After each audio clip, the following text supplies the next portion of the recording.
إلهي إلهي إلهي طب النبوي طب النبوي.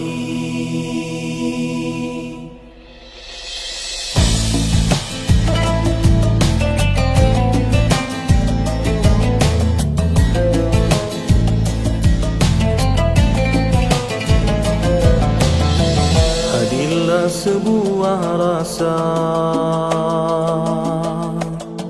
dari keinsafan dosa, langit pun terbuka, bintang bertaburan, indahnya, indahnya tawakal. Ud'uni astajib lakum.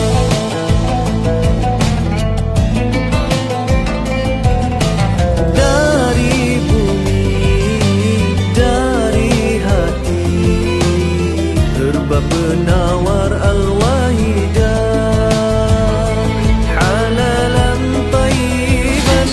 Ya Syafi, Ya Syafi, Ya Syafi, Anta Syafi.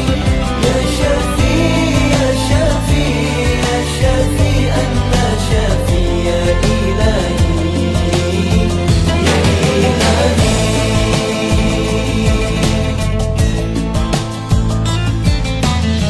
Meratalah doa di langit luas, tunggu harapan hati yang ikhlas. Disinari cahaya Rabbani, syifa'un linnasi. Anta Syafi, Ya Ilahi, Anta Syafi, halalan tayyiban.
Penawar al-wahidah halalan tayyiban. Asal madumuni jamahatul sauda al-alamin al-Quran dalil muttaqi. Allahu Rabbi, Allahu Rabbi. Ya Syafi, Ya Syafi, Ya Syafi, Anta Syafi. Ya Syafi, Ya Syafi, Ya Syafi, Anta Syafi. Ya Ilahi, Ya Ilahi. Ya Syafi, Ya Syafi, Ya Syafi, Anta Syafi. Ya Syafi, Ya Syafi, Ya Syafi, Anta Syafi. Ya Ilahi, Ya Ilahi.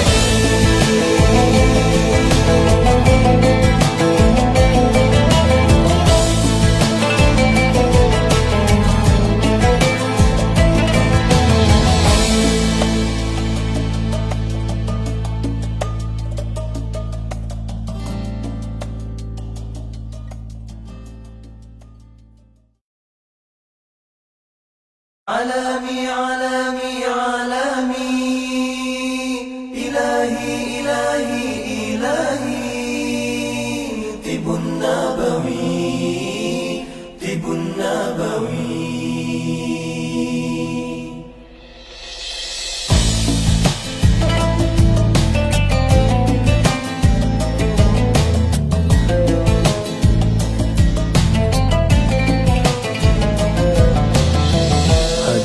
Hadirlah sebuah rasa dari keinsafan dosa. Langit pun terbuka, bintang bertaburan. Indahnya tawakal. Ud'uni astajib lakum.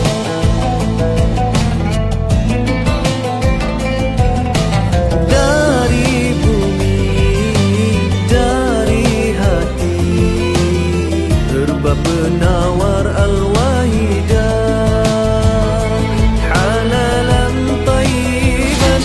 Ya Syafi, Ya Syafi, Ya Syafi, Anta Syafi. Ya Syafi, Ya Syafi, Ya Syafi, Anta Syafi. Ya Ilahi, Ya Ilahi.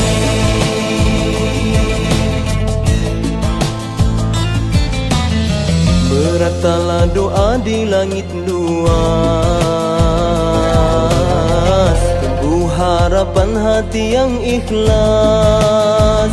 Disinari cahaya Rabbani, syifa'un linnasi. Anta Syafi, Ya Ilahi, Anta Syafi,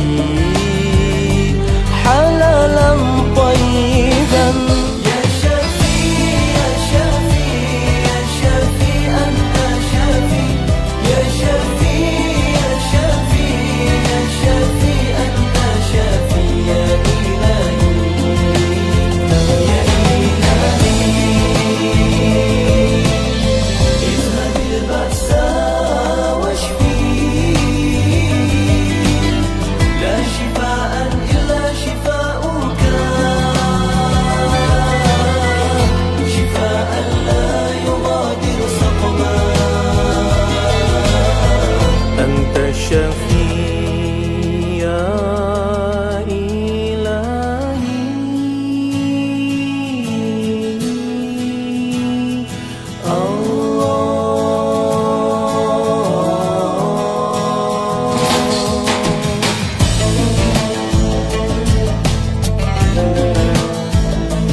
Penawar al-wahidah halalan tayyiban. Asal murni hijabah sauda al-alamin al-Quran hudalil muttaqi. Allahu Rabbi, Allahu Rabbi. Ya Syafi, Ya Syafi, Ya Syafi, Anta Syafi. Ya Syafi, Ya Syafi, Ya Syafi, Anta Syafi. Ya Ilahi, Ya Ilahi. Ya Syafi, Ya Syafi, Ya Syafi, Anta Syafi. Ya Syafi, Ya Syafi, Ya Syafi, Anta Syafi. Ya Ilahi, Ya Ilahi.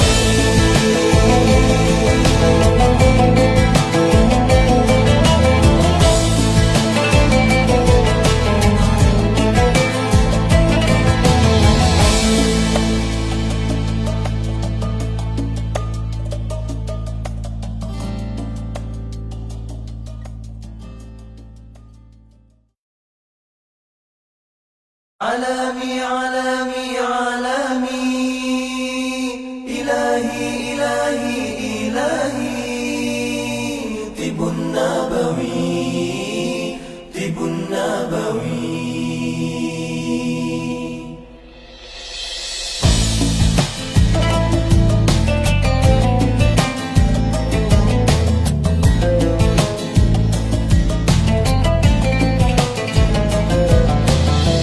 Hadirlah sebuah rasa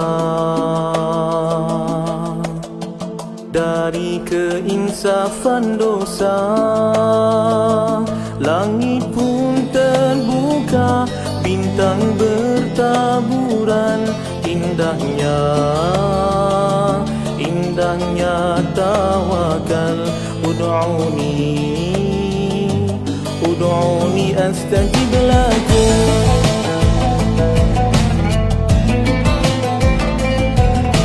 Dari bumi, dari hati, herba penawar al-wahidah, halalan tayyiban. Ya Syafi, Ya Syafi, Ya Syafi, Anta Syafi. Ya Syafi, Ya Syafi, Ya Syafi, Anta Syafi. Ya Ilahi, Ya Ilahi.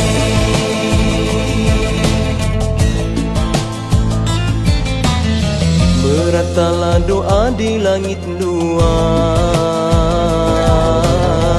teguh harapan hati yang ikhlas. Disinari cahaya Rabbani, syifa'un linnasi. Anta Syafi, Ya Ilahi, Anta Syafi, halalan tayyiban. Ya Syafi, Ya Syafi, Ya Syafi, Anta Syafi. Ya Syafi, Ya Syafi, Ya Syafi, Anta Syafi. Ya Ilahi, Ya Ilahi. Izhabil ba'sa washfi, la shifaan illa shifauka, shifaan la yughadiru saqama. Anta Syafi, Ya Ilahi,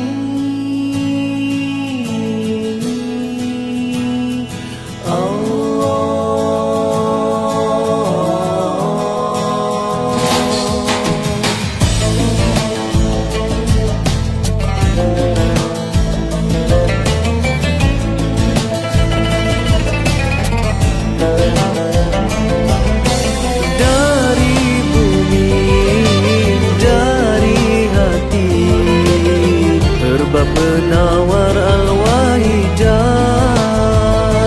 halalan tayyiban. Asal madu murni hijabah matus sauda, al-alamin al-Qur'an hudalil muttaqi. Allahu Rabbi, Allahu Rabbi. Ya Syafi, Ya Syafi, Ya Syafi, Anta Syafi. Ya Syafi, Ya Syafi, Ya Syafi, Anta Syafi. Ya Ilahi, Ya Ilahi. Ya Syafi, Ya Syafi, Ya Syafi, Anta Syafi. Ya Syafi, Ya Syafi, Ya Syafi, Anta Syafi. Ya Ilahi, Ya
لنا يا غفار يا غفار.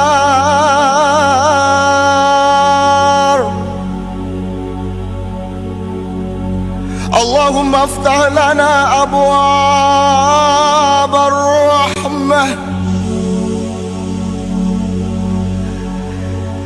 اللهم افتح لنا أبواب البركة، أبواب النعمة، أبواب القوة، أبواب العافية، وأبواب الخيرات، وأبواب الخيرات، وأبواب الخيرات.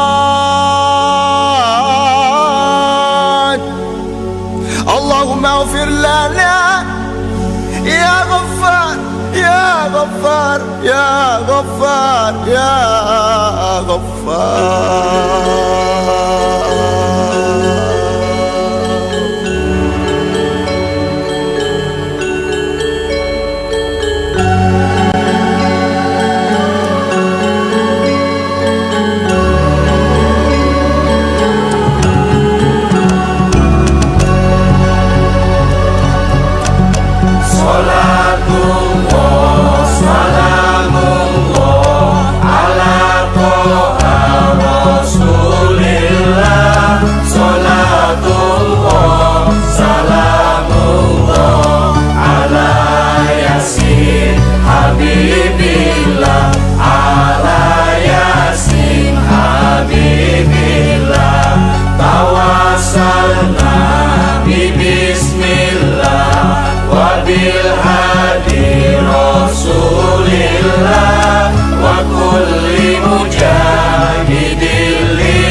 ومن هم ومن غمة بأهل البدر يا الله، بأهل البدر يا الله. Ilir ilir lir ilir tandure wosumilir tak ijo royo royo tak sengguh temanten anyar, tak sengguh temanten anyar.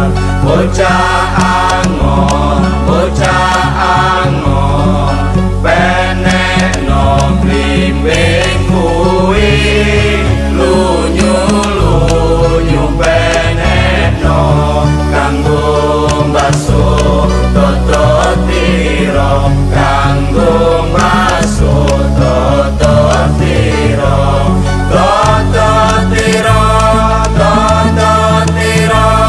Bumi terbedaring pinggir tondo mono sumakono kanggo sebo mengko sore, kanggo sebo mengko sore.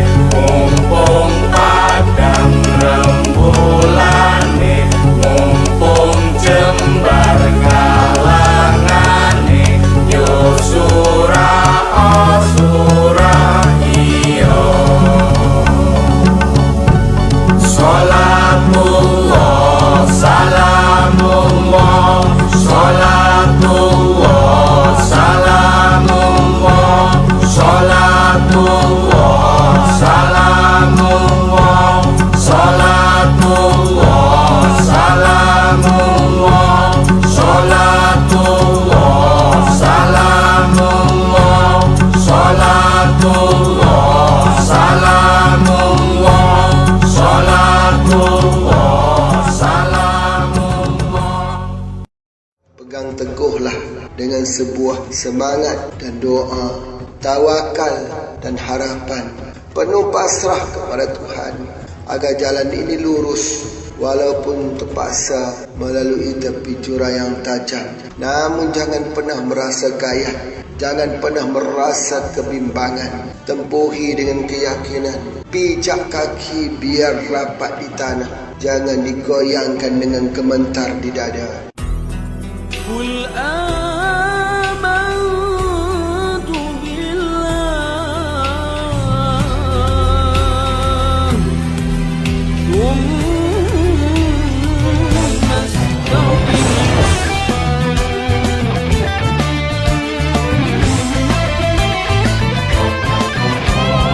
Fastaqim pada langkah pertama yang bermula, sehingga tercapai mimpi yang dicipta.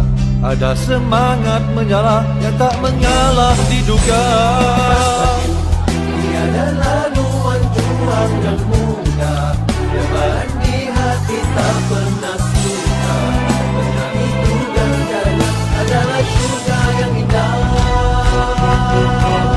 Aku bayangkan seorang pejuang bagai pemuda yang tak henti bersedia dalam perjuangannya. Kilau matanya, hias tekadnya, bergelora keazaman pada wajahnya. Semangatnya tak pernah patah walau lelah, mengharu laluan yang payah, tetap melangkah. Fastaqim, fastaqim, fastaqim, fastaqim. Semangatnya tak pernah patah walau lelah, mengharu laluan yang payah, tetap melangkah. Fastaqim, fastaqim, fastaqim, fastaqim, fastaqim, fastaqim, fastaqim, fastaqim. Berpegang teguh dengan keyakinan sebagai seorang anak muda yang dilahirkan sebagai atau wanita yang dilahirkan sebagai seorang Sri Kandi. Teruskan perjuangan, mudah-mudahan kita bertemu di puncak kejayaan. Tiada laluan juang yang mudah, lebaran di hati tak pernah suka. Karena itu ganjarnya adalah syurga yang indah. Aku bayangkan seorang pejuang bagai pemuda yang tak henti bersedia dalam perjuangannya. Kilau matanya, hias tiketnya, bergelora keazaman pada wajahnya.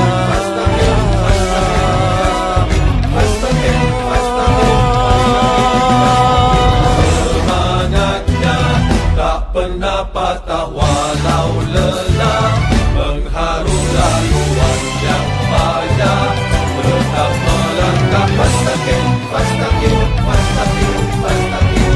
Semangatnya tak pernah patah walau lelah, mengharu laluan yang payah, tetap melangkah. Fastaqim, fastaqim, fastaqim, fastaqim. Tidak mengalah dengan kegagalan dan kemenangan, bukan kemunculan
عالمي عالمي عالمي إلهي إلهي إلهي طب النبوي طب النبوي.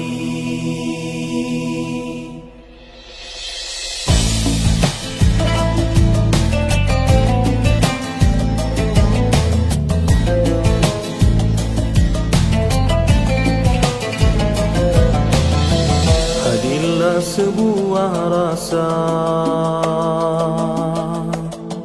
dari keinsafan dosa, langit pun terbuka, bintang bertaburan, indahnya indahnya tawakal. Ud'uni astajib lakum.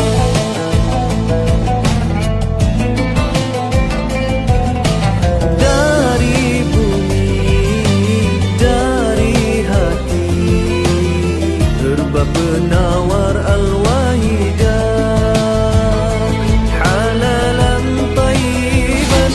Ya Syafi, Ya Syafi, Ya Syafi, Anta Syafi. Ya Syafi, Ya Syafi, Ya Syafi, Anta Syafi. Ya Ilahi, Ya Ilahi.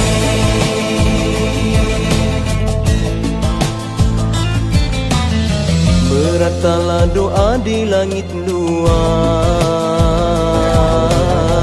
teguh harapan hati yang ikhlas, disinari cahaya Rabbani, syifa'un linnasi. Anta Syafi, Ya Ilahi, Anta Syafi, halalan tayyiban.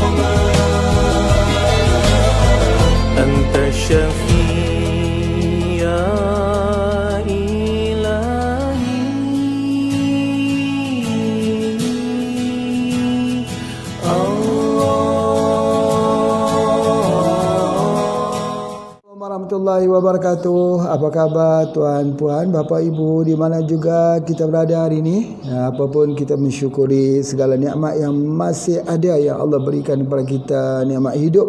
Kan ini adalah modal untuk kita bertemu dengannya kelak insya-Allah.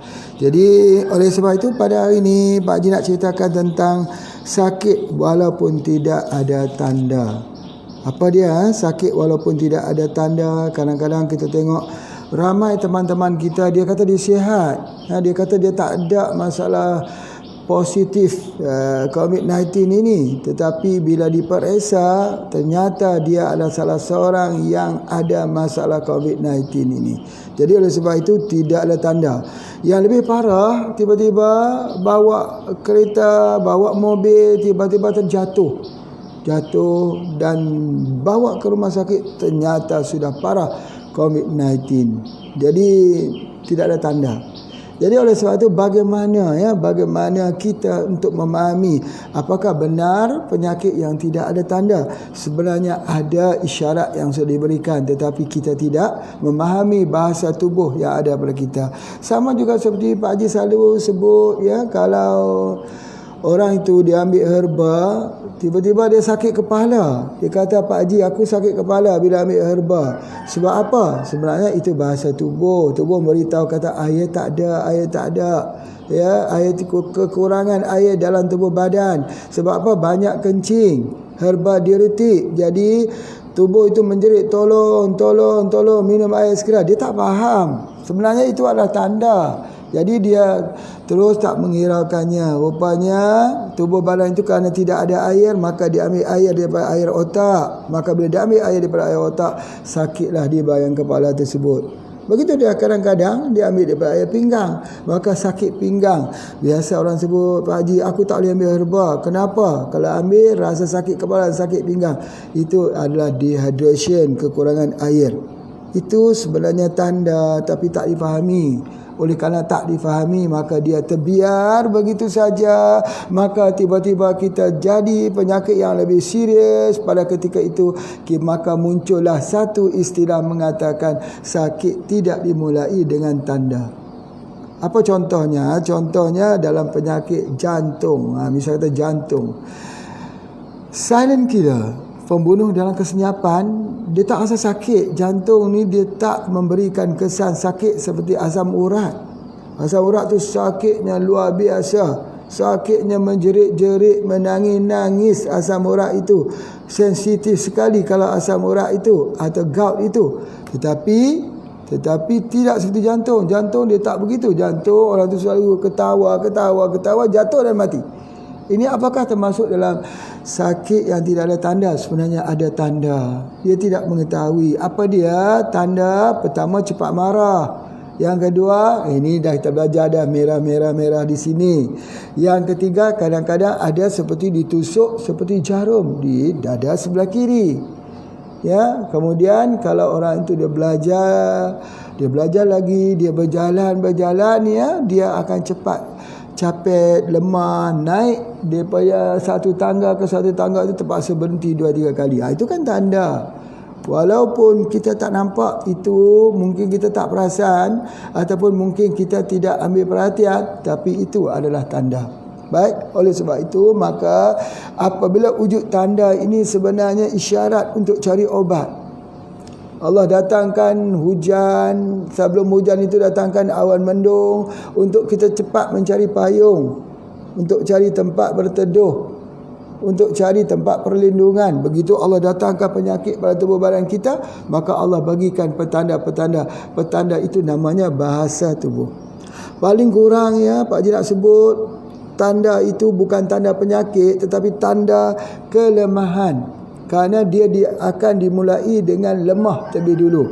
Maka dengan kelemahan itulah dia menyebabkan penyakit itu menjadi semakin serius, menjadi kronik, menjadi degeneratif. Apa dia tanda-tandanya? Yang pertama, susah tidur pada waktu malam.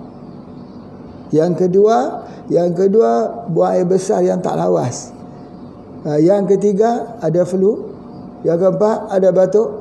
Yang kelima, ada discharge, ada ingus ke, ada keputihan keluarkan. Itu semua tanda-tanda yang menunjukkan bahawa tubuh badan kita itu sedang mengalami suatu proses kelemahan, lemah. Macam kita lah, kalau lemah immunity tubuh badan kita, itu petandanya. Kalau lemah iman, kita malas. Malah nak solat, malah nak zikir, malas nak baca Quran, malas nak tazkirah, malas untuk pergi ke majlis ilmu, malas untuk berjamaah. Maka Allah datangkan rasa malas itu untuk cover rasa malas, untuk dekat padanya. Maka Allah datangkan goncangan hidup. Goncangan hidup itu ujian namanya. Datang COVID-19 supaya orang itu dekat dengan Allah. Ya, tak dinafikan ada orang itu meninggal. Ya, meninggal insya-Allah syahid. Jadi orang yang masih hidup ni harus dekat dengan Allah. Tapi kalau COVID-19 ini tak bawa orang itu dekat, hanya baca berita orang sini meninggal di New York, sudah tidak upaya lagi untuk menampungnya. Di Itali berlaku begitu juga, di negara-negara lain juga berlaku berkejatuhan, tetapi tidak ada improvement, tak ada perubahan. Untuk dekat dengan Allah, untuk kita bermunajat, tak pernah fikir malam ni nisfu Syaban, malam ini untuk bertaubat kepada Allah.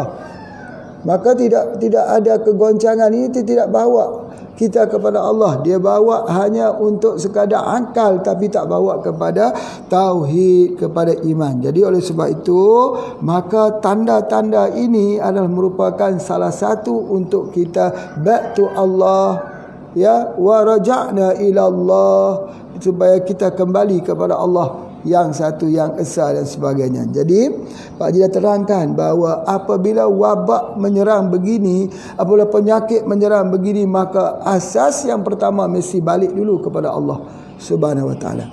Kemudian baru kita cari obat. Obat apa yang kita harus berikan. Baik.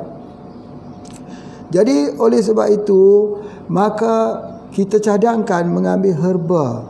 Bila seorang itu sihat, kita ambil herba. Orang sakit, kita ambil herba.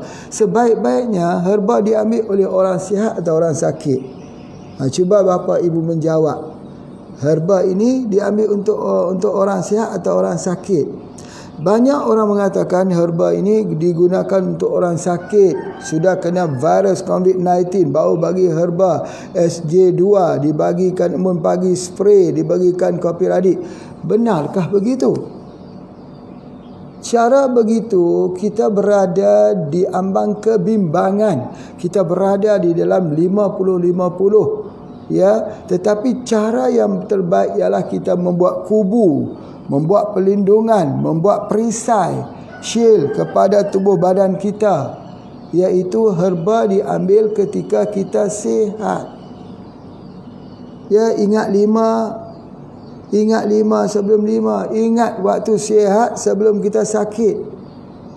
Ya, jadi sihat itu yang perlu kita ambilkan herba. Kita ambil herba itu kena rutin, kena ambil pada setiap hari. Sebagaimana orang-orang hari ini mengambil suplemen, begitu mereka mengambil vitamin C, vitamin E, mereka mengambil omega 3, mereka mengambil yang lain-lain. Tetapi kita sebagai ahli herba juga kena ambil herba rutin pada setiap hari, supaya tubuh badan kita ini mempunyai resisten, mempunyai kekuatan. Sebab kekuatan itu ada di dalam tumbuh-tumbuhan. Bapa ibu sekalian, saya nak ceritakan bagaimana ular di dalam hutan. Ada nama king cobra. Ya, ada O di sini. Ya, kalau dia patuk itu meninggal. Tedung selar orang panggil di Malaysia, patuk meninggal. Ada ular-ular lain lagi yang berbisa. Tetapi racun daripada ular tersebut dimasukkan ke dalam kuda, di dalam dosis yang tidak mematikan kuda tersebut. Kemudian kuda tersebut mengeluarkan apa dia panggil serum kuda, mengeluarkannya antibody untuk cover daripada racun yang dimasuk tersebut. Maka orang mengambil serum kuda tadi, buat suntikan itu kepada orang yang terkena racun ular. Maka ini juga saya lihat sudah ada kecenderungan bahawa orang-orang yang sudah kena virus COVID-19 ini, darah mereka itu mempunyai antibody sama seperti serum pada kuda tersebut. Maka pengambilan daripada antibody tubuh yang telah terkena, yang telah sihat, digunakan kepada orang-orang yang sakit, boleh memberikan antibody, pertahanan kepada orang yang sakit untuk cover dengan virus COVID-19 ini. Ini satu kaedah. Sama seperti merawat racun ular, dia ambil serum kuda. Serum kuda digunakan untuk membuat injection kepada orang yang kena daripada patukan ular. Begitu juga orang yang sudah kena permasalahan virus COVID-19 ini yang telah sembuh, maka dicoba sekarang ini dalam satu penelitian bahawa serum darah mereka itu boleh digunakan untuk merawat orang-orang yang masih sakit. Ya, jadi itu ada di antaranya. Jadi baik, apa yang Pak Haji nak sebutkan ini, kadang-kadang orang tidak tahu di dalam hutan itu ada satu pohon namanya ara sonsang. Ara sonsang ni pohon kalau kita berjalan di kampung-kampung, di belukar-belukar, ada nanti daun bunganya itu akan terlekat di seluar kita. Ya, bunga itu akan terlekat, dan kalau bunga itu terlekat ada dua jenis, ada yang kasar, ada yang lembut. Yang kasar itu Kalau kena di bahagian betis kita, merah juga betis itu, perih juga betis tersebut. Tapi tahukah dia bahawa dia mengandungi satu bahan anti racun ular? Dari segi pengalaman Pak Haji, Masya Allah banyak sekali. Ya, banyak sekali orang-orang daripada Laos juga yang datang di tempatnya Pak Haji di Perlis. Mereka ini bekerja di kawasan tebu, cuping yang besar. Kawasan itu kawasan ular. Kawasan ular. Mereka membawa itu punya benih-benih daripada pokok tersebut. Mereka tabur di kawasan mereka tinggal. Ketika mereka dipatuk oleh ular, mereka kejar ular itu kerana mereka makan ular. Ya, orang-orang di Laos. Mereka tak kira orang yang dipatuk ular kerana mereka mempunyai antidot. Antidot ialah daun daripada arah sonsan tersebut yang diambil dan diletakkan di tempat itu, ditumbuk atau dikunyah, diletakkan tempat tersebut. La yughadiru saqama, hilang, tidak ada kesan. Itu antidot. Jadi kalau begitu, maka kaedah pengobatan ini terdapat di dalam tumbuh-tumbuhan yang mempunyai nilai ubatan yang tinggi. Sama seperti kita kata ikhlas yang tinggi, membuat amal ibadat dengan keikhlasan yang tinggi. Seperti orang itu menanam yang tak harap untuk panen. Orang yang memberi tak harap untuk membalas. Bukan give and take, tidak. Dia hanya fikir untuk give saja kerana sudah banyak nikmat Allah yang beri kepadanya. Kalaupun dia tidak diberi, maka dia tidak pernah merasakan apa-apa kerana dia hanya merasakan dia perlu untuk memberi. Give saja. Ya, kita give saja itu mempunyai tahap keikhlasan yang tinggi. Begitu juga di dalam herba ada pengkelasan obat-obat yang tinggi. Ubat-ubat yang tinggi yang bukan jadi ulam-ulam, bukan. Yang bukan jadi lalap, bukan. Tapi jadi obat yang tinggi. Ubat yang tinggilah yang diketahui oleh sebahagian, yang tidak diketahui oleh sebahagian orang yang lain. Maka mereka inilah yang mempunyai pengetahuan. Misal kata apa yang Pak Haji nak sebut dekat sini, bahawa di dalam virus COVID-19 ini ada ubatan yang tinggi, namanya embun pagi. Ya, spray yang kita spray, dia mempunyai tahap pengobatan yang tinggi. Begitu juga SJ2, dia dalam klasifikasi herba yang tinggi. Dia bukan klasifikasi herba yang rendah, bukan herba biasa, bukan lalap, bukan untuk mendapat antioksidannya saja, tetapi dia mempunyai aktif ingredient tertentu yang boleh menghilangkan antidot bagi segala racun. Sama seperti Pak Haji sebut, kalau orang tu dipatuk ular, kita boleh gunakan biji asam, boleh guna asam jawa, boleh kita gunakan, boleh juga kita gunakan yang lain daripada herba-herba yang lain. Tetapi ada herba yang sekuat daripada sambiloto. Cuba ambil sambiloto, orang dipatuk ular, ambil sambiloto, ditumbuk-tumbuk, diletak di tempat yang dipatuk ular tersebut, InsyaAllah cure. Atau menggunakan zinc oxide, batu buih, zinc oxide yang mengandungi zinc oxide, yang mana dia akan memberikan kepada kesan patukan ular tersebut, dia akan cairkan darah. Sebab patukan ular ini, Bapak Ibu sekalian, dia menyebabkan darah kita membeku. Bila dia darah membeku, dia akan ikut masuk saluran darah ini dan pergi ke jantung dan membekukan darah di situ dan menyebabkan kematian. Jadi oleh sebab itu zinc oxide salah satu daripada bahan mineral yang bertindak untuk anti pembekuan darah. Kita letak kat situ, dia akan jadi antidot, hilang serta-merta begitu. Begitu juga dengan sambiloto, brotowali juga mempunyai kesan-kesan begitu, tapi tidak sampai ke tahap yang paling tinggi.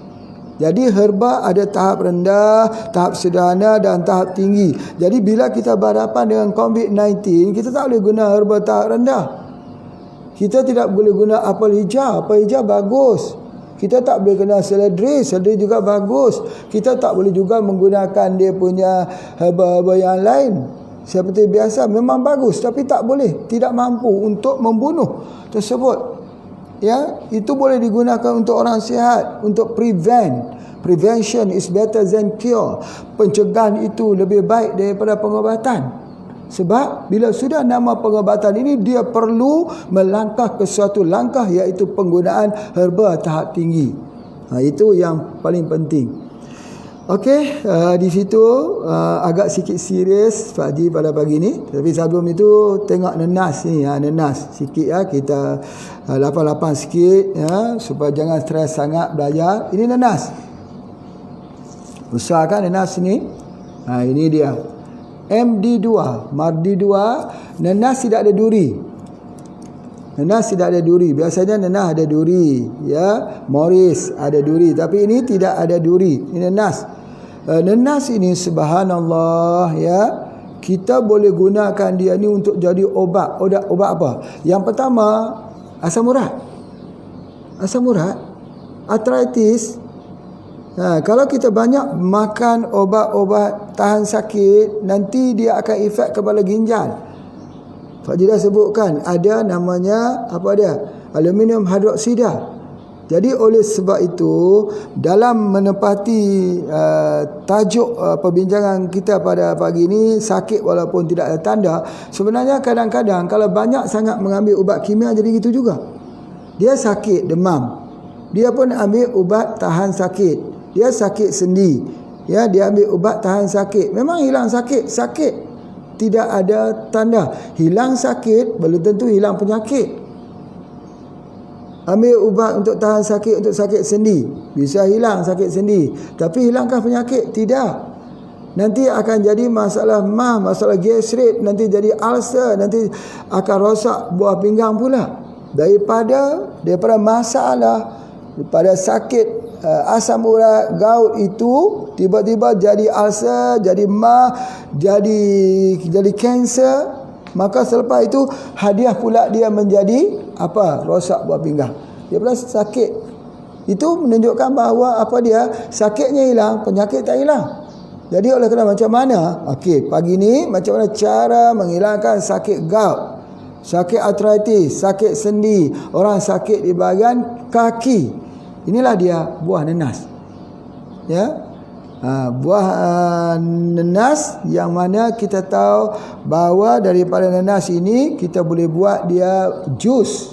Ya, kita boleh buat jus, dan juga kita boleh buat dia daripada apa yang paling nak sebut ialah bukan hanya kepada isinya saja ya, tetapi yang terbaiknya ialah di bahagian tengahnya. Bahagian tengahnya. Lihat kat sini, saya tunjukkan. Pisau ni tak cukup panjang ya. Jadi kita buahnya besar sangat.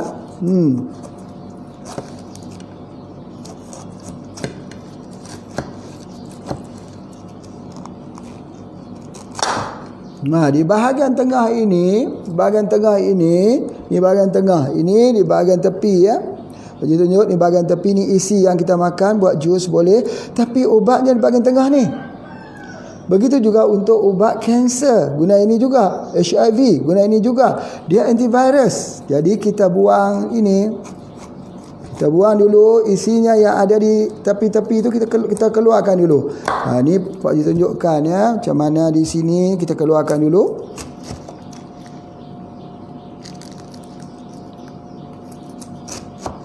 Nasi manis sekali ya, MD2 yang paling manis, dan sekarang banyak ditanam ya. Pak Haji ada juga menanam nenas ini, tapi menanam dalam pot. Nanti kurang lebih ada 1000 pohon yang ditanam dalam pot. Ini dia. Ni di bahagian tengah. Bahagian inilah yang jadi obatnya ya. Kita blenderkan, kita jus. Yang mana lebih baik, jus atau blender? Jus. Itu di antaranya. Baik, ini juga isinya juga boleh buat manis sekali buat minum, khususnya untuk kita untuk sistem immunity. Ya, jadi oleh sebab itu nenas ini salah satu daripada herba yang bagus untuk yang mempunyai apa disebut sebagai enzim ataupun enzim. Ya, enzim apa ini? Sebut apa? Bromelain. Bromelain. Itu di antaranya. Baik. Jadi yang ini pula jangan kita buang. Ini yang kita buang, kita jadikan dia sebagai salah satu daripada benih kita, bibit kita, jangan buang ya. Ingat tu. Kalau ambil nenas, apa juga yang kita ambil daripada nenas, daripada buah-buahan, kalau ada biji yang kita makan sesuatu itu, jangan sampai buang. Kesemuanya itu harus diproses ulang, iaitu dengan kita menanam. Itu sangat penting. Ini dia antaranya. Kita buang ini bagi tinggi sikit ya, bagi tinggi sikit. Yang di bawah ni pun macam tu. Itu dia. Tunjukkan. Ini dua sekali lah, 2P, pertanian dan perubatan ya. Dua ni mesti berkembar. Jadi insya-Allah belajar ya, betul-betul belajar. Jangan buang ya. Satu nenas yang kita beli tu jangan buang. Itu dah. Cantik sekali. Ambil ni yang dah kosong ya, kemudian kita potong dia. Ya, kita potong. Kita tengok, kita potong. Ni Pak Haji potongkan.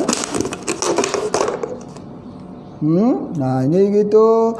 Kemudian kita ambil ini. Tengok, ambil POC, pupuk organik cair, kita bancuhkan di dalam ini. Masukkan satu tutup ini. Satu tutup ini boleh kita masukkan ke dalam air sebanyak 10 liter. Sama, masukkan, kita baca doa, baca surah Al-Fatihah, kemudian kita goncang 50 kali, kemudian dah siap ya, goncang tu masuk dalam 10 liter. Ambil air 10 liter itu. Air 10 liter itu yang dimasukkan ke dalam ini. Ini air POC ya, air biang POC. Oh, pecah ya. Baik. Jadi masukkan dekat situ. Kita masukkan dekat situ. Bila kita masukkan dekat situ, jadi alhamdulillah ya, lama-lama dia keluar akar. Masa 10 hari, tak sampai 10 hari dia akan keluar akar. Kemudian selepas daripada itu dah keluar akar, kita sudah boleh menanamnya dalam pot, dalam pasu di dalam rumah kita. Macam yang dibuat oleh Pak Haji. Nanti insya-Allah Pak Haji tolong ambilkan dia punya pot kita yang ada ini, tolong diangkatkan ke sini. Silakan. Bapa Ibu teruskan, cuma ambil saja pot itu ke sini ya. Baik, kita teruskan lagi bahawa daripada sini ya, daripada apa yang kita sebutkan sebagai teras yang tadi ni, kita jadikan di mana ya, ini dia jadikan ni. Ini obat. Di blender, diminum, kemudian sama ada juga dijuskan dengan jus ya. Masya Allah, ini adalah ubat yang terbaik, khususnya untuk apa? Arthritis. Malang sekali orang yang ada arthritis ya, malang sekali. Banyak makan ubat kimia sampai kencing sudah berbuih. Kenapa kencing berbuih ya? Sebab ginjal dah ada masalah. Sebab apa ginjal ada masalah? Terlalu banyak makan ubat kimia. Bila kita terang tentang herba tak mau dengar pun ujung-ujung telinga saja. Dia kata Pak Haji tu dah tua dah, boleh cakap macam-macam. Kami yang muda ini susah nak cari. Susah apa kan? Nenas saja pergi beli, bukan mahal sebagainya. Allah ciptakan sakit, ada ubatnya itu tak mahal. Kalau kita pandai buat olah sendiri sebagainya, ini untuk arthritis. Begitu juga antivirus juga gunakan ini ya. Ambil jus yang ini, kemudian juga kalau boleh yang di bahagian tengahnya itu yang terbaiknya. Nanti kita tengok dalam pot ini elok atau tidak ni, bersih atau tidak potnya itu. Nanti kita angkat di sini untuk kita tunjuk. Ya, di sini mari. Ni. Letak tadi di sini ya. Mari. Letak di sini, letak atas sini. Cuba lihat, ini adalah pokok yang ditanam di atas di dalam pot atau pasu. Daripada ini juga pada sulur juga, daripada mahkotanya. Tengok hijau. Bagus, mudah kita kontrol. Lepas kita menanamnya itu, maka kita letak di atasnya sabut. Ya, sabut kelapa. Sebab tujuan sabut kelapa tadi adalah untuk memegang sikit air, kerana nenas ini dia perlukan juga dia punya air yang cukup, dia tak boleh kering juga. Kemudian kita gunakan POC terus keluar daun. Ini belum lagi keluar buah ya. Nanti dalam sekitar 9-10 bulan dia akan mula keluar buah ya. Ini baru 2-3 bulan yang kita tanam. Jadi alhamdulillah dengan perkeadaan di tepi rumah saja. Ini adalah ubat untuk kita. Nanas jangan lihat sebagai hanya nak buat fajri, nak buat makanan, masak-masak dan sebagainya. Nanas adalah ubat untuk kita. Itu yang pertama yang Pak Haji nak sampaikan. Baik. Jadi berhubung dengan sakit yang tidak ada tanda ini, sebenarnya sakit itu memberikan tanda tapi tidak mampu dilihat. Kerana yang pertama, tanda itu sudah hilang. Kemana? Sebab apa? Painkiller. Ambil ubat. Ubat itu menghilangkan sakit tapi penyakit tak hilang. Satu. Yang kedua, dia tidak berikan tanda-tanda yang menunjukkan kesan apabila kita sudah leka bekerja, asyik bekerja. Kita kerja terus tak sedar. Sama seperti orang duduk di dalam bilik yang berhawa dingin, ya, bilik yang ada AC. Apa yang terjadi pada dirinya, walaupun kekurangan air dan tubuh badannya, dia tak sedar sebab dia duduk di dalam lingkungan yang dingin. Jadi menyebabkan dia tak minum. Bila dia tak minum, dia makan herba, tak berkesan. Itu adalah permasalahannya. Begitu juga dengan orang yang kena virus. Dia nak tunjuk kata dia kuat, dia nak tunjuk kata dia mampu, dia nak tunjuk kata dia boleh berhadapan sebagainya. Satu. Atau dia takut nak pergi ke hospital, ke rumah sakit, nak cek saringan dan sebagainya. Dia takut. Maka oleh sebab itu tiba-tiba penyakit sakit yang dia sedang simpan itu tiba-tiba muncul menjadi bom jangka, meletus jatuh dia, maka dibawa ke rumah sakit meninggal. Ini satu yang kita kena akui. Jadi oleh sebab itu, maka di dalam kita belajar ilmu herba, bila kita ambil sesuatu herba, dia ada, dia sebut DOC, Direction of Cure. Yang ini harus kita faham. Kadang-kadang kita dah makan herba, orang itu yang tidak ada masalah keputihan, dia kata. Tiba-tiba dia ambil herba kita namanya Paramaria. Tiba-tiba keluar dia punya keputihan tersebut. Itu direction of cure. Kerana dalam tubuh badannya itu sebenarnya tak sihat. Dalam tubuh badannya itu sebenarnya sudah mempunyai penyakit. Cuma tunggu bom jangka itu meletus. Jadi itu sahaja yang berlaku. Begitu juga dengan siapa yang ambil herba. Pertama sekali ambil herba, dia akan ada reaksi demam, panas badan. Itu bukanlah reaksi yang negatif. Itu adalah positif, yang menunjukkan bahawa herba itu bereaksi dalam tubuh badan kita, membina sistem imun. Kalau kita minum herba tak rasa apa-apa, seperti minum air kosong. Jadi oleh sebab itu, maka kadang-kadang munculnya ini dipanggil direction of cure. Tanda-tanda penyembuhan, healing crisis berlaku bila kita ambil herba. Sebab kalau kita ambil herba di peringkat tinggi. Tapi kalau kita ambil herba biasa macam nanas, apel, kita ambil sawi, kita tak nampaklah dia punya permasalahan tersebut sebab herba peringkat rendah. Tapi kalau kita ambil herba yang mempunyai aktif ingredientnya yang tertentu, yang khusus pada tertentu, pasti akan memberikan kesan. Pasti akan menunjukkan direction of cure. Direction of cure ni penting. Tetapi kalau dia kata saya ambil herba tapi sakit kepala dan sakit pinggang, itu bukan direction of cure. Itu dehydration, kekurangan air. Jadi kita harus kena boleh membezakan. Jadi dalam suatu herba ini, kalau seseorang itu yang telah mengambil herba A, kemudian nak tukar kepada herba B, itu pun akan menunjukkan kesan. Menunjukkan kesan. Misal kata herba A lah, dia dah biasa amal herba A, kemudian dia nak amal pula herba B. Maka dia akan tunjuk kesan pada dirinya. Direction of cure. Tubuh badan kita ini, dia tidak mengenal apa herba yang masuk dalam tubuh badan, maka dia bagi reaksi. Tetapi selepas lama dia mengenal itu adalah sebagai kawan, maka dia adaptasi. Dia ambil, dia bina sistem imun, dia melindungi. Misalnya, ada orang yang tak percaya apa yang Pak Haji sebut ni.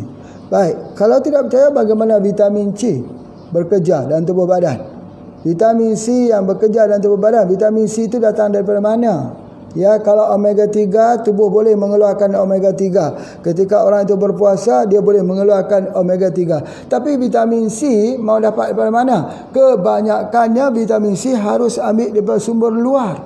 boleh ambil daripada rosella, roselle, boleh ambil pada mengkudu, boleh ambil pada asam jawa, boleh ambil daripada garcinia, boleh ambil pada gardenia, minta maaf, boleh ambil daripada jeruk, citrus, boleh ambil daripada pelbagai-bagai herba. Kalau kita boleh menerima vitamin C, kenapa tak boleh terima herba-herba yang lain di dalam tumbuh-tumbuhan? Allah Ta'ala jadikan dalam tumbuh-tumbuhan ini dia stabil, Bapak Ibu sekalian. Kalau kita cipta ni ada banyak masalah. Misalnya ya, Pak Haji bagi contoh sini kalsium. Kita boleh membeli kalsium yang dijual, kalsium yang dibuat, kalsium sintetik. Boleh kita beli kalsium yang telah dibuat khusus untuk membekalkan kalsium untuk tulang, osteoporosis, boleh. Tetapi tahukah kita bahawa kajian menunjukkan minum madu lebah satu hari 20 mg selama 2 kali satu hari itu 40 mg selama 40 hari sudah sama dengan ubat-ubat osteoporosis. Madu lebah itu kajian madu lebah itu madu lebah tualang. Kerana apa? Di dalam madu lebah tualang itu ada bahan-bahan, sama ada dia ada enzim 3%, sama dia ada mineral, sama dia ada vitamin di dalamnya. Tetapi apa yang Pak Haji nak sebut bahawa dia bukan hanya setanding dengan ubat-ubat osteoporosis, madu lebah malah lebih tinggi. Dia tidak perlu kepada pemrosesan ekstrak. Yang jadi mesin ekstrak yang tercanggih, terbaik ialah lebah itu sendiri jadi mesin ekstrak. Mesin ekstrak hidup apa? Lebah. Lebah itu mengekstrak yang kita tidak tahu. Yang kita tahu mungkin kita tahu ada propolisnya, ada royal jelly-nya, ada daripada bee pollen dan sebagainya. Itu yang kita tahu. Ada lebah trigonanya, ada lebah yang bersifat yang ada racun dan sebagainya. Itu yang kita tahu. Tetapi kajian menunjukkan bahawa pengambilan madu lebah satu hari 2 senduk tu, 2 senduk besar, 2 senduk maksudnya 2 sudu besar itu diambil pagi dan petang, mengelakkan daripada masalah osteoporosis dan menjadi obat kepada osteoporosis. Madu lebah.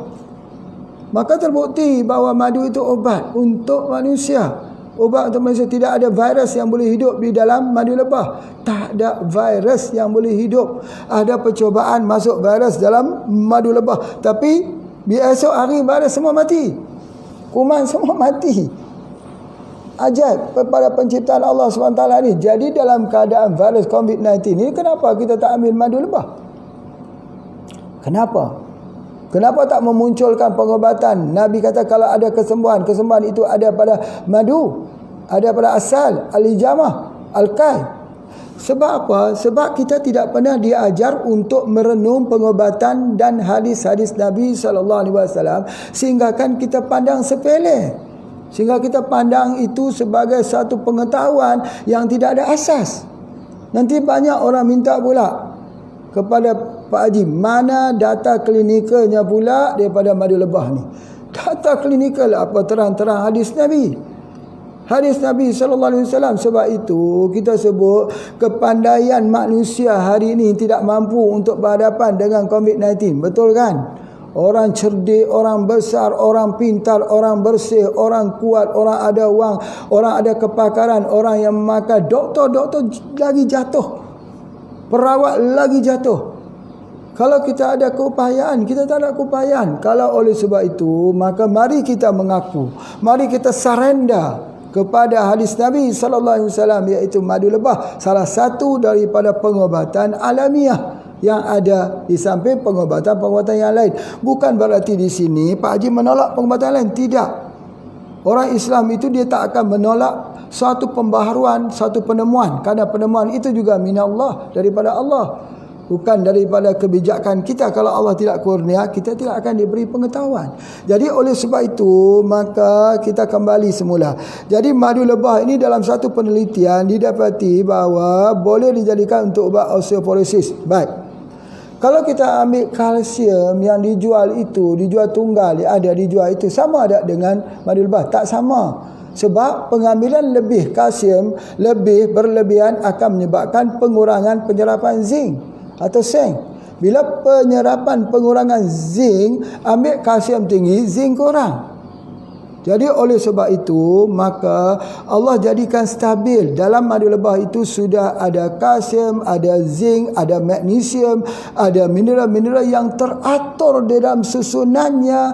Berapa persen, ini 2%, ini 10%, ini 3%. Siapa yang letakkan percentage itu? Percentage itu bukan kita yang letak.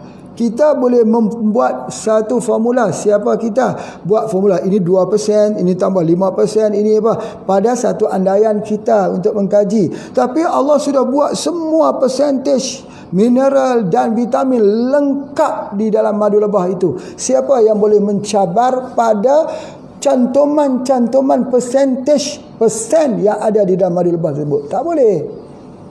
Tak boleh. Apakah itu hanya sia-sia? Apakah itu hanya sekadar dia jadi secara natural, dia jadi secara semula jadi, tidak ada unsur-unsur ilmu di situ? Malah manusia ini pun belajar mengambil daripada ekstrak tumbuh-tumbuhan yang mengandungi bahan-bahan yang tertentu. Tetapi kadang-kadang kita ambil satu bahan, kita buang yang lain. Sama dengan orang-orang ahli kitab. Mereka ini beriman dengan sebahagian ayat Quran, maka engkar dengan sebahagian yang lain.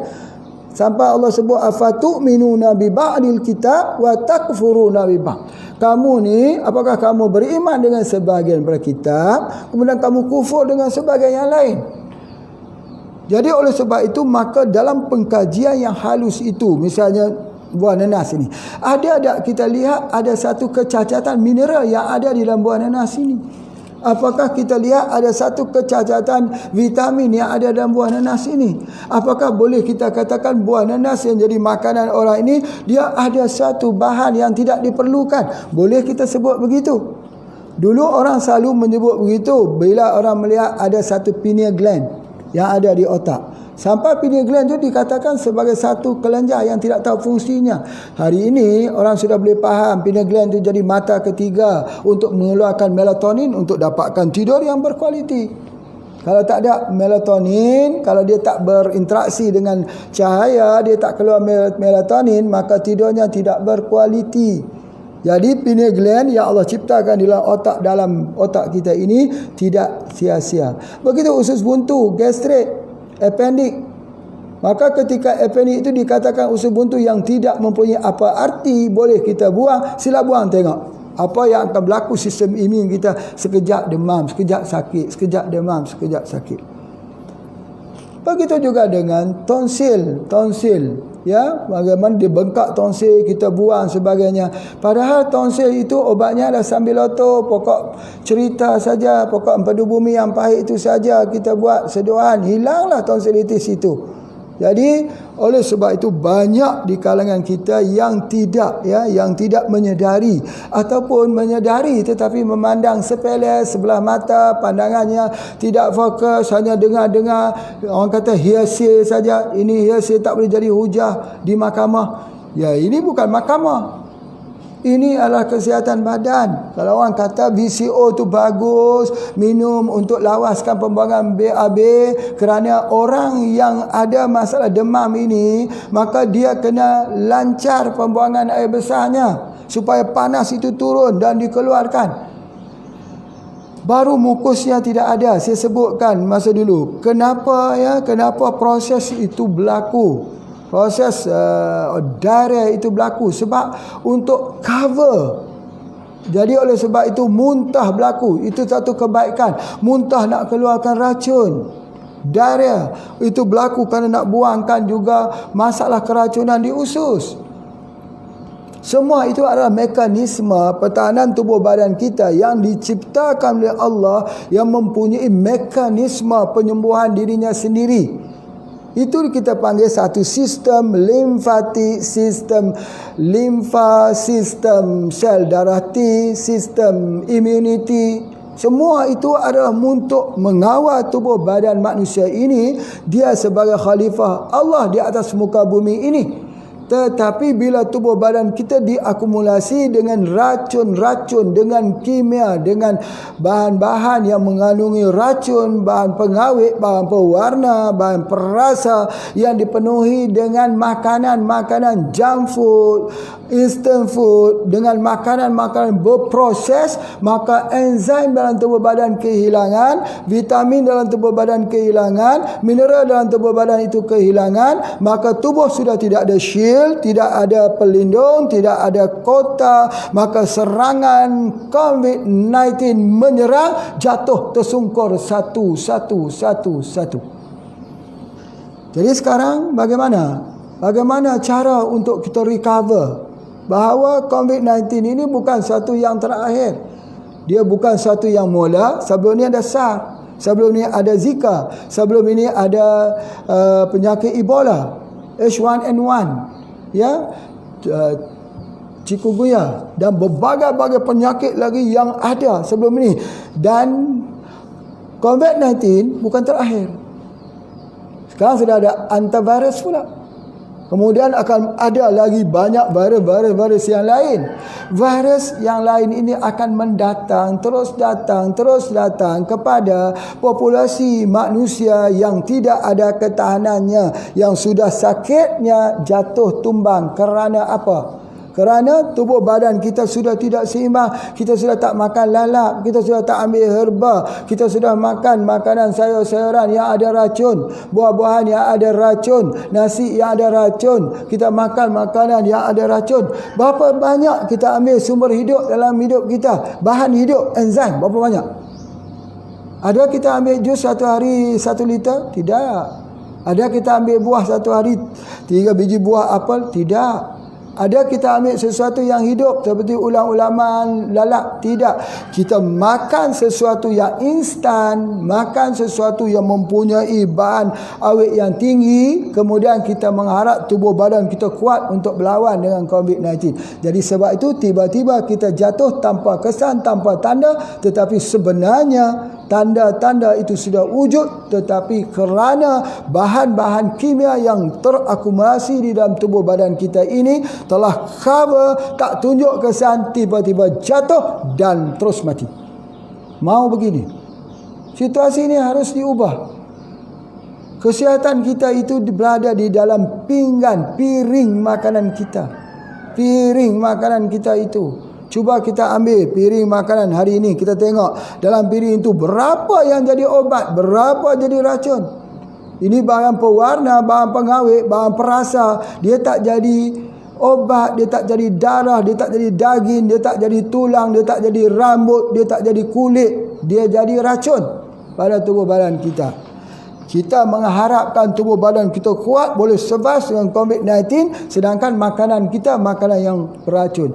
Makanan itu sendiri telah melumpuhkan sistem imuniti, menyebabkan COVID-19 datang dan membunuh kita satu persatu. Back to nature, back to organic, back to kepada alamiah yang ditunjukkan oleh Nabi SAW. Nabi mengambil bahan-bahan alamiah, sumber-sumber alamiah ini dan membina sistem imun yang paling baik, paling kuat. Memasuki 26 buah peperangan Nabi SAW berada di hujung. Nabi tak duduk di belakang, di hujung macam tombak itu. Macam tombak, Nabi berlari ke hadapan dengan kuda yang tangkas, dengan digambarkan oleh para sahabat rambutnya seperti singa yang berlari kencang. Masya Allah, hebat.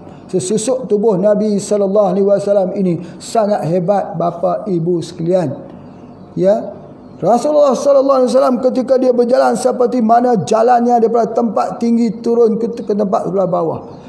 Maka Rasulullah kalau dia menggenggam itu, dia tak buka genggaman itu, genggaman dia tak boleh dibuka. Kekuatan tangannya mengalahkan kekuatan daripada kekuatan lelaki yang lain. Rasulullah SAW itu jalannya penuh berwibawa, pijaknya rapat dekat bumi, menunggang kuda yang tertangkas. Pernah berlaku di suatu peristiwa bising-bising di Madinah. Rasulullah SAW nampak sesusuk sekilat seorang lelaki menaiki kuda yang tangkas, menenangkan. Tenang, tidak ada apa-apa. Siapa dia? Rasulullah SAW menaiki kuda yang tangkas, tidak ada ketakutan, menyerang musuh di tengah gelanggang. Tidak ada posisi yang berani yang diduduki kecuali para sahabat radhiyallahu anhum. Termasuklah 10 sahabat yang berani duduk di posisi Rasulullah sallallahu alaihi wasallam dalam peperangan, yang mempunyai keberanian sebab mempunyai fizik dan jiwa yang stabil. Bapa dan ibu sekalian, kita bukan gambarkan Rasulullah itu orang Allah nak tidur saja, ya orang malas saja. Rasulullah itu orang, tidak. Siapa gambarkan Rasulullah begitu? Rasulullah itu adalah orang kaya di kalangan orang kaya. Hartanya melimpah diberikan oleh orang miskin di kalangan orang miskin, kerana semua harta diinfakkan kepada dirinya. Anfik ya Bilal, anfik ya Bilal, berilah wahai Bilal, sesungguhnya Allah memiliki arah yang besar. Ini orang kaya. Harta tidak ada, tetapi kekayaan hati ini mengalahkan Rom dan Farsi. Maharaja Rom dan Farsi yang merebut-rebut harta, menimbun-nimbun di istana, akhirnya mati dalam keadaan hina. Jadi oleh sebab itu, maka apa yang saya nak bayangkan, bahawa sesusuk tubuh Nabi SAW jangan dibayangkan seperti orang yang lemah, orang yang longlai, orang yang lesu. Bukan begitu. Bukan begitu. Rasulullah SAW itu mentadbir. Rasulullah SAW itu menjadi imam. Rasulullah SAW itu mengatur ekonomi. Rasulullah SAW itu bangun bangkit sebagai seorang mujahid, seorang pejuang, seorang rasul. Ujian yang dihadapi oleh Rasulullah lagi besar. Kalau kita kena COVID-19 ni banding dengan ujian Rasulullah, Masya Allah. Rasulullah SAW sudah diangkat pedangnya itu, lalu hanya untuk dikatakan ketika sedang tidur, orang bertanya, siapa yang boleh menyelamatkan nyawamu daripada pedangku wahai Muhammad? Rasulullah sedang tidur di bawah pohon kurma, tidak ada pengawal. Rasulullah mengatakan, Allah. Jatuh pedang orang itu, jatuh pedangnya kerana kegetaran dengan bahasa yang dikeluarkan oleh Ar-Rasul. Ini dia umat Nabi Muhammad SAW. Bukan umat jadi stres memaki orang itu, kata kepada jamaah tabligh lah, disebut orang ini sebagainya. Itu orang stres. Tuan, berimanlah kepada Allah bahawa ujian Allah ini bila sudah sampai, jangan tunjuk jari kepada siapapun, tapi kita melindungi. Kita melindungi sesama saudara-saudara kita. Ya betul, kita uzlah. Orang bahasa dulu sebut suluk. Kalau suluk ni orang marah, orang kata ini suluk-suluk pula di zaman moden ni. Uzlah. Uzlah pun orang marah. Kenapa nak uzlah? Kita mesti berjuang. Berjuang hari ini ialah dengan melalui uzlah. Uzlah atau kita islah. Kita islahkan diri kita, kita keluarkan, kita beruzlah, kita duduk dekat rumah, kita merenung semula perjalanan hidup kita yang selama ini. Merenung semula, dengan selamatkah kita di neraka kelak. Kita tengok bagaimana orang-orang yang kena masalah COVID ni, Masya Allah, berada di hospital. Bukan hanya orang yang kena, orang yang jaga pun ketakutan. Ini jadi sebagai bahan untuk kita muhasabah kita. Ya, seperti mana yang kita sebutkan muhasabah. Walaupun tidak sempurna cintaku kepadamu, ada cacatnya, tidak sempurna, ya, ketaatanku padamu, tapi hanya dirimu saja yang bertahta di hatiku. Rapuh, Opik. Jadi oleh sebab itu, maka fikirkan. Mesti fikiran yang pertama positif. Yang kedua, jangan menyalahkan mana-mana pihak. Yang ketiga, kita duduk beruzlah. Yang keempat, jangan lupa herba-herba kita. Yang kelima, jangan lupa ambil minuman sunnah, iaitu madu lebah. Yang keenam, kita kena duduk beribadat muhasabah, berterusan. Bahawa ini adalah bunga kasih daripada Allah. InsyaAllah hasil daripada ini, yang sudah terkorban, yang beriman, insyaAllah mati syahid, yang ada melahirkan generasi baru yang bersih, yang telah diuji oleh Allah Subhanahu Taala. Dalam ujian ini dia tidak kalah, dalam ujian ini dia tidak tewas, dalam ujian ini dia tidak mengeluh, dalam ujian ini dia tidak mencela, dalam ujian ini membuat dia jadi kuat, positif, hampir dengan Allah. tambah amal ibadatnya, maka dalam keadaan begini dia menyebarkan kebaikan kepada saudara-saudaranya. Gunalah produk kita yang betul. Gunakan produk kita. Kita ada membagi spray, kita ada SJ2, kita ada kopi radik, kita ada kopi radikku untuk membina immunity. Pak Haji doakan, insya-Allah orang yang menggunakan ini insya-Allah selamat dengan izin Allah Subhanahu wa taala, karena kita memilih metodologi cara pengobatan tib nabawi yang kita cintai, yaitu mahabbah Rasul, cinta kepada Rasulullah sallallahu alaihi wasallam, cinta Allah, cinta Rasul, cinta kepada orang beriman, cinta pada seluruh mereka yang kembali ke jalannya. Baik, terima kasih semua. Jumpa lagi pada kuliah pada esok hari. Assalamualaikum warahmatullahi wabarakatuh.